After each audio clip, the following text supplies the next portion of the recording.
It's such a strange thing to try and talk about things that aren't through the day-to-day mind. If we're talking about the listening attention in terms of it being a practical tool, then we have to talk about how does one get out of their day-to-day mind, calm their thoughts, enter into what you might call an inner silence, and be in a state where you're not associating mechanically.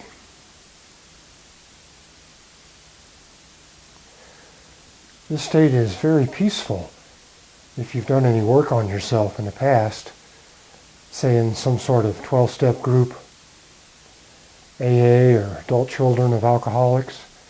And you've been able to look at the times in your past that have built up negative energy knots in you.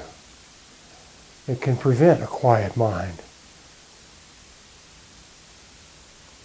These little energy knots may not seem like much in and of themselves, but if there's a lifetime of them, we usually have a background of anxiety or nervousness. It keeps us moving, keeps the mind thinking of what can it be doing to keep itself out of the moment. Once the mind goes into the moment, it's liable to be aware of all of this anxiety and tension down below the surface there. This is usually almost unbearable. The energy knot, or the cumulative effect of this, I've referred to as the buzz ball. That part of our mind that is like a ball of static, highly energized, and that we keep alive every day through our efforts to stay away from ourselves.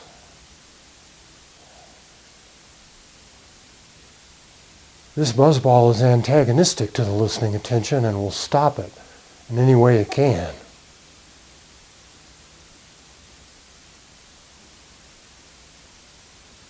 And how this is a method of being aware without allowing the mechanical mind to take over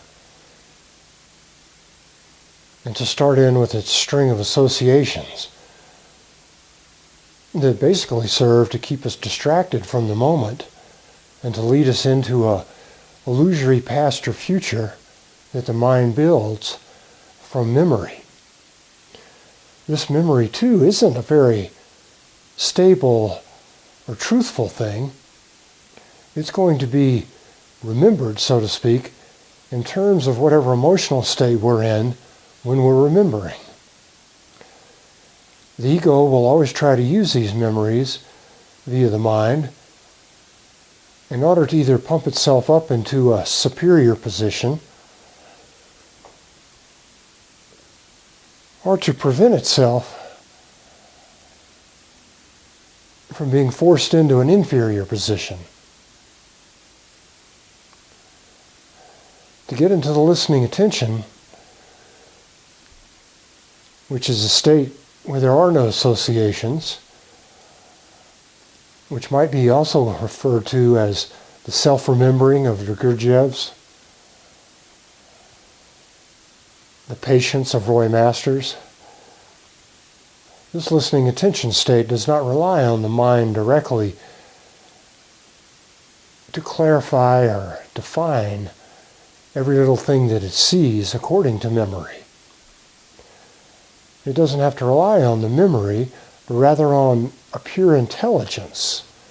This intelligence is not associative, but rather comes from the universal part of ourselves. A pure intelligence is not based on our individual personality or experience that's been formed through our lives, but an intelligence that's innate and is part and parcel to existence.